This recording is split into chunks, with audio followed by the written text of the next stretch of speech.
Hi friends, ನಾನಿವತ್ತು ಸಬ್ಬಸ್ಗೆ ಪಲ್ಯ ಮಾಡ್ಬೇಕು ಅಂದ್ಕೊಂಡಿದ್ದೆ.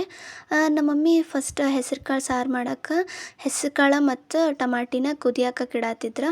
ಸೊ ನಾನು ಅಂದ್ಕೊಂಡೆ ಇದ್ರೊಳಗಿರುವಂಥ ಸ್ವಲ್ಪ ಹೆಸರು ಕಾಳು ತೊಗೊಂಡು ನಾ ಸಬ್ಬಸ್ಗೆ ಪಲ್ಯ ಮಾಡಿದ್ರೆ ಆತಂತ ಅಂದ್ಕೊಂಡೆ. ಸೊ ಏನಂತಂದ್ರೆ ಫಸ್ಟ್ ಒಂದು ಪಾತ್ರೆ ಇಟ್ಕೊಳ್ಳೋಣ. ಪಾತ್ರೆ ಇಟ್ಟಾದ ಬಳಿಕ ಅದಕ್ಕೊಂದು ಚೂರು ಎಣ್ಣೆ ಹಾಕಿ ಅದಕ್ಕೊಂದು ಸ್ವಲ್ಪ ಬೆಳ್ಳುಳ್ಳಿ ಮತ್ತು ಸ್ವಲ್ಪ ಮೆಣಸಿನ್ಕಾಯಿ ಕರಿಬೇವು ಹಾಕಿ ಅದನ್ನು ಚೆನ್ನಾಗಿ ಫ್ರೈ ಮಾಡ್ಕೊಳ್ಳೋಣ. ಮಾಡಾದ ಬಳಿಕ ನಮ್ಮ ಮಮ್ಮಿ ಏನು ಕುದಿಸಿಟ್ಟಿದ್ರಲ್ಲ ಹೆಸರು ಕಾಳು, ಸೊ ಆ ಹೆಸರು ಕಾಳನ್ನು ತಗೊಂಡು ಚೆನ್ನಾಗಿ ಮಿಕ್ಸ್ ಮಾಡೋಣ.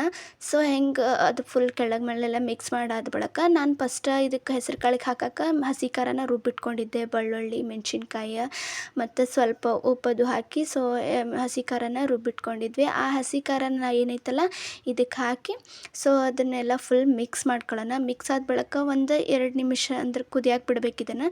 ಸೊ ಅದೆಲ್ಲ ಪೂರ್ತಿ ಹೆಸರು ಕಾಳೊಳಗೆ ಸ್ವಲ್ಪ ಖಾರ ಮಿಕ್ಸ್ ಆತಂದ್ರೆ ಸ್ವಲ್ಪ ಟೇಸ್ಟ್ ಚಲೋ ಆಗಿರ್ತೈತಿ.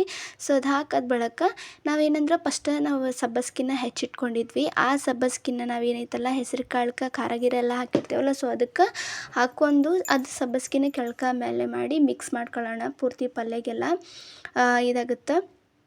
ಸೊ ಅದಕ್ಕೊಂದು ಸ್ವಲ್ಪ ಸಬ್ಬಸ್ಗೆ ಇದಾಗೋ ತನಕ ಒಂದು 2 ನಿಮಿಷ ಅದನ್ನು ಬಿಡೋಣ.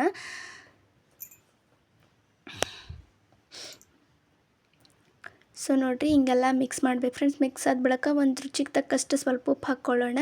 ಸ್ವಲ್ಪ ಒಂಚೂರಷ್ಟು ಅರಿಶಿನ ಹಾಕ್ಕೊಳ್ಳೋಣ. ಸೊ ಅರಿಶಿನ ಹಾಕಿ ಅದಕ್ಕೆಲ್ಲ ಮಿಕ್ಸ್ ಮಾಡೋಣ ಈಗ.